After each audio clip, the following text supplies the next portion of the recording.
Perdre un élève, ce n'est pas toujours un échec. Donc je m'appelle Hervé Clavier, je suis prof de guitare depuis une quinzaine d'années et je vais vous parler du fait de perdre des élèves quand on est prof de musique.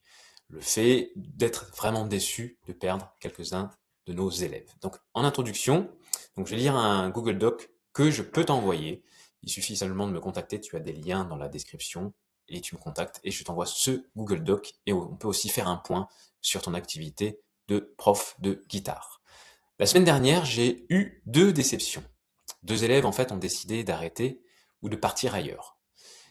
Et ce qui m'a motivé, ce qui m'a touché, pardon, c'est pas seulement le fait de perdre deux élèves, c'est malheureusement le fait, enfin, pardon, je me mélange dans ce que je suis en train de dire. Ça, malheureusement, ça fait partie du métier, en fait. Ce qui m'a surtout fait réfléchir, c'est que ce n'étaient pas deux élèves qui n'avançaient pas, ce n'étaient pas deux élèves démotivés depuis des mois, ce n'étaient pas deux élèves qui ne faisaient rien en plus. Au contraire, le premier, c'est un enfant d'environ 10 ans, très doué, capable d'apprendre quasiment tout seul, à l'oreille, des morceaux entiers avec des solos. Donc Victor, c'est un enfant un peu particulier, je lui ai appris à jouer sans guitare. J'ai fait une vidéo à ce sujet, tu peux la retrouver.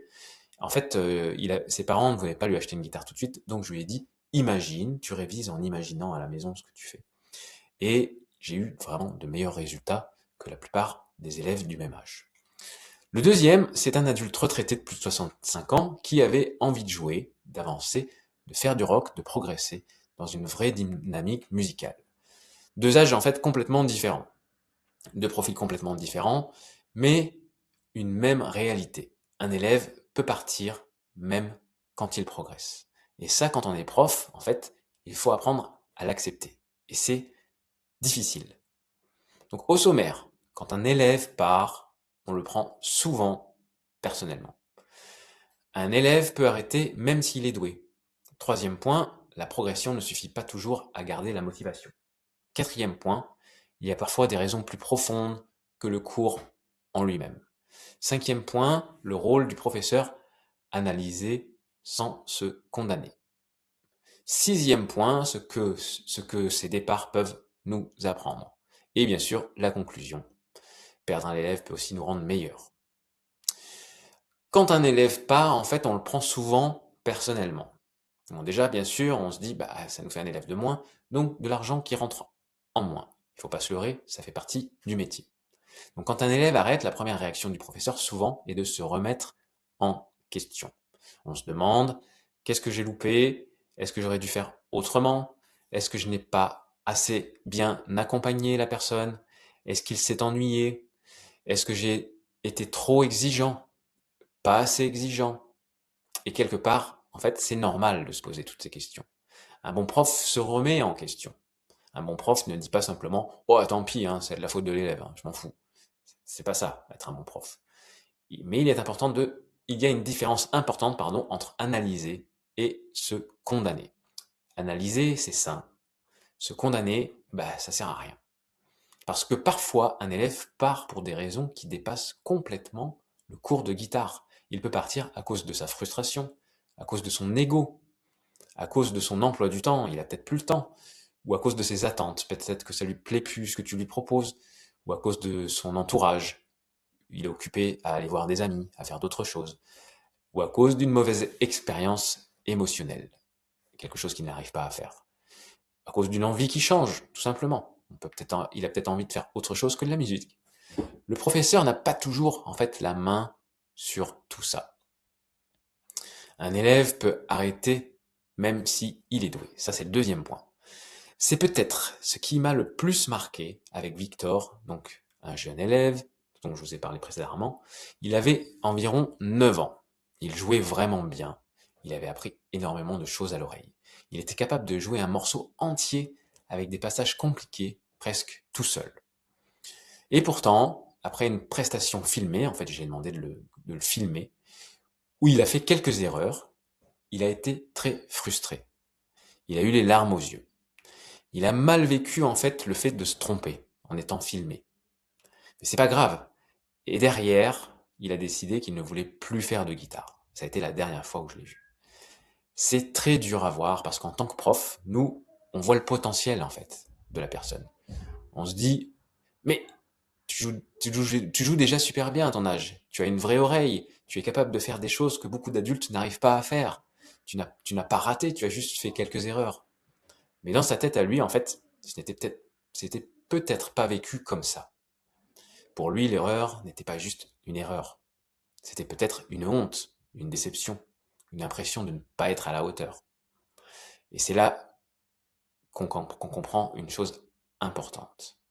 Le talent ne protège pas de la fragilité. Un enfant peut être très doué et pourtant ne pas supporter l'échec. Il peut très bien jouer et pourtant être incapable d'accepter l'erreur.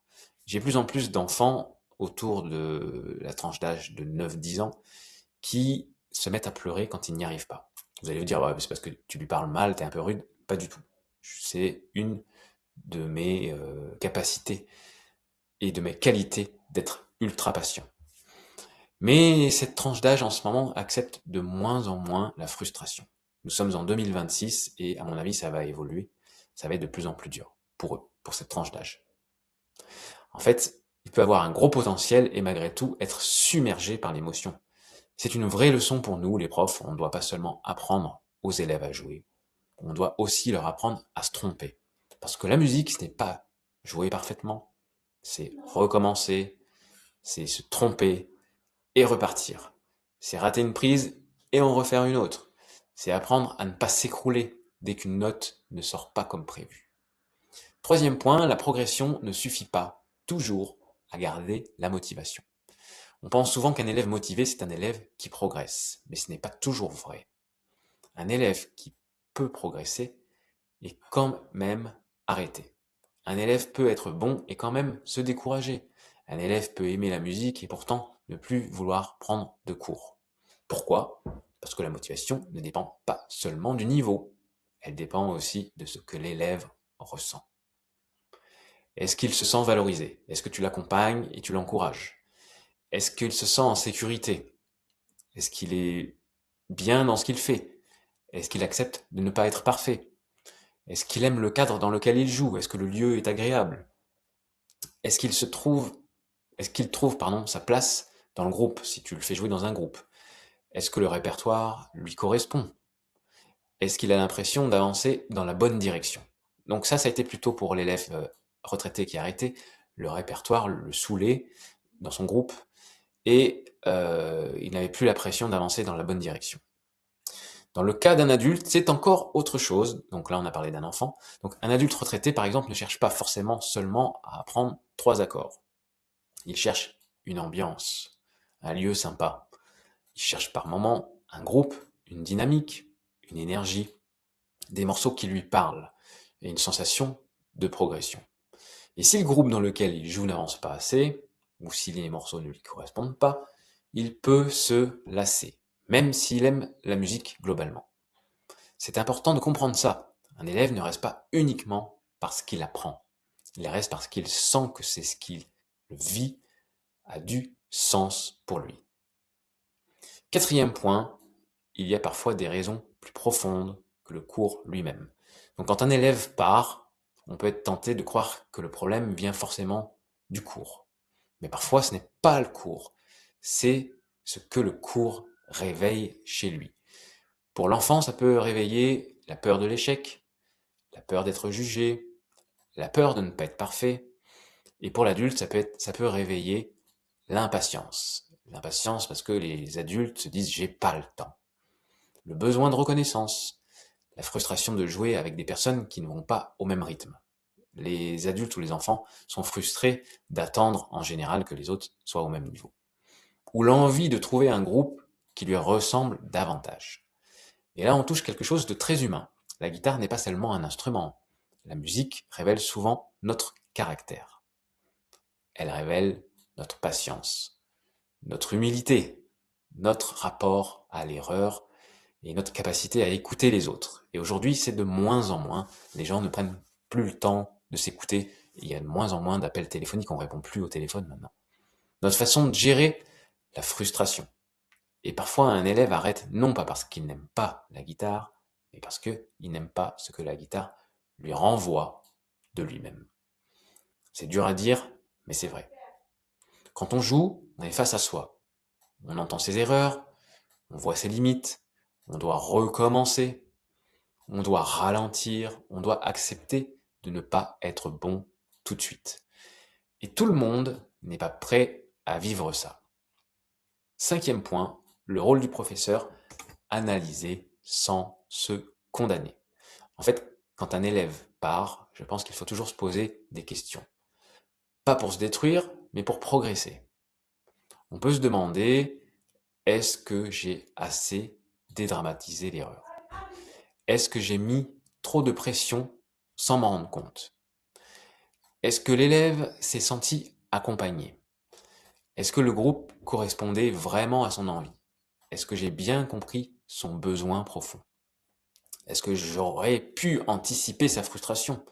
Et ensuite, il faut aussi accepter une réalité, on ne peut pas sauver toutes les motivations. On peut être présent, on peut encourager, on peut adapter les morceaux, les simplifier, on peut rassurer, on peut proposer autre chose, un autre instrument par exemple.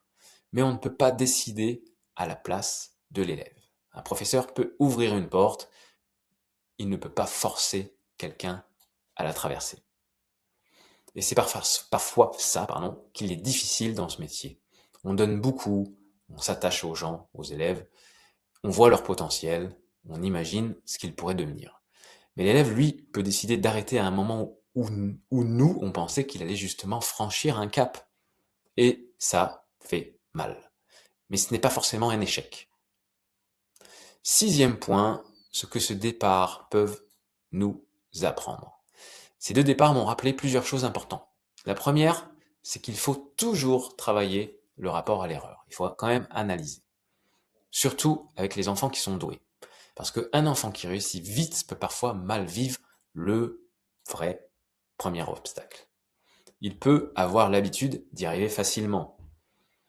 Et le jour où il se trompe devant les autres, il peut s'effondrer. Et là, c'était, dans le cas de Victor, devant une caméra. Donc il faut répéter aux élèves, tu as le droit de te tromper. C'est pas grave, l'erreur est humaine. Une erreur ne veut pas dire que tu es nul. Un musicien, ce n'est pas quelqu'un qui ne se trompe jamais. C'est quelqu'un qui continue malgré les erreurs. Quand tu es sur scène, tu te trompes, tu continues. Et tu te focalises pas sur l'erreur que tu as fait. Sinon, ça bousille ton concert. La deuxième chose, c'est qu'il vaut mieux comprendre ce que cherche un adulte. Un adulte ne vient pas seulement pour apprendre la guitare. Il vient chercher une expérience. Il peut vouloir jouer avec des gens. Il peut vouloir se sentir vivant. Il peut vouloir retrouver en fait l'énergie du rock, de son adolescence, ce que ça lui a procuré. Il peut vouloir sortir de chez lui, ça le sort de prendre des cours de guitare. Il peut vouloir appartenir à un groupe, rencontrer des gens. Et si cette expérience ne correspond pas à ce qu'il imaginait, il peut repartir. La troisième chose, c'est qu'un départ d'élève peut être une occasion de mieux construire notre pédagogie. Pas pour se dire « je suis nul », mais pour se dire « qu'est-ce que je peux améliorer dans mon accompagnement ?» Peut-être qu'il faut mieux préparer les élèves aux prestations filmées, comme moi j'ai fait. Je ne l'ai pas assez préparé, je ne l'ai pas assez fait. Il a fait son morceau, j'ai dit « allez hop, on le filme ». Et du coup, il s'est senti frustré de se voir faire des erreurs. Peut-être qu'il faut davantage expliquer qu'une vidéo n'a pas besoin d'être parfaite. Surtout aujourd'hui à l'ère de l'IA, où tout est parfait. Peut-être qu'il faut créer des groupes avec des niveaux et des envies plus proches. Peut-être qu'il faut parler plutôt de la frustration, de l'ego, de la patience. Chaque départ peut contenir une information. À nous de la regarder avec lucidité. Conclusion, perdre un élève peut aussi nous rendre meilleurs. Perdre un élève, ce n'est pas agréable, et surtout quand on sait qu'il y avait du potentiel. Surtout quand on sent qu'il aurait pu continuer, surtout quand on se dit qu'il était peut-être à 2 doigts de passer un cap, mais avec le temps, je crois qu'il faut apprendre à voir les choses autrement. Un élève qui part, ce n'est pas toujours un échec. C'est parfois une étape. Il peut peut-être aussi revenir dans quelques années. C'est parfois une frustration qu'il n'a pas réussi à dépasser. C'est parfois un besoin qui a changé. Surtout les pré-ados, ils vivent d'autres expériences de vie, ils arrêtent souvent. Et c'est parfois une blessure d'ego. C'est parfois une expérience qui ne correspond plus à ce qu'ils cherchent. Notre rôle en tant que prof, ce n'est pas de tout contrôler. On ne peut pas avoir des élèves à vie. Notre rôle, c'est d'accompagner le mieux possible, d'observer, d'écouter, de comprendre, d'adapter, et je dirais aussi de rediriger vers un niveau supérieur, même vers un autre prof. Et surtout de ne pas oublier que derrière chaque élève, il y a un être humain. Un enfant peut être doué et fragile.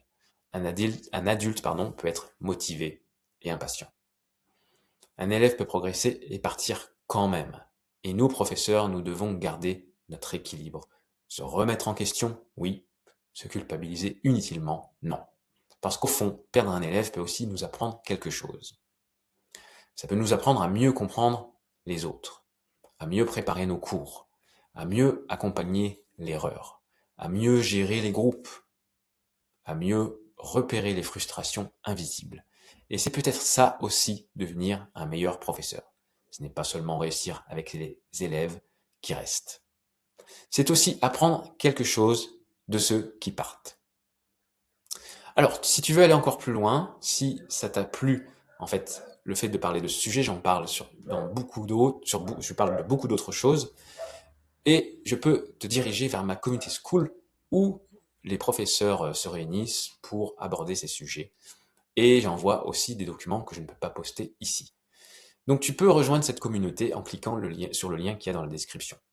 Et si tu veux aller encore plus loin, tu peux prendre un appel gratuit avec moi. On peut parler de ton projet pour gagner jusqu'à 2500, voire 5000 euros grâce à tes cours de guitare. Ou simplement gagner un petit peu plus d'argent à côté de ton emploi. Donc, je te laisse me contacter. Il y a un lien call dans la description. On peut discuter de tout ça, c'est gratuit. Et on peut avancer sur ton futur projet ou sur ton projet actuel. Voilà, je te souhaite une bonne journée. Je te dis à très bientôt. Ciao.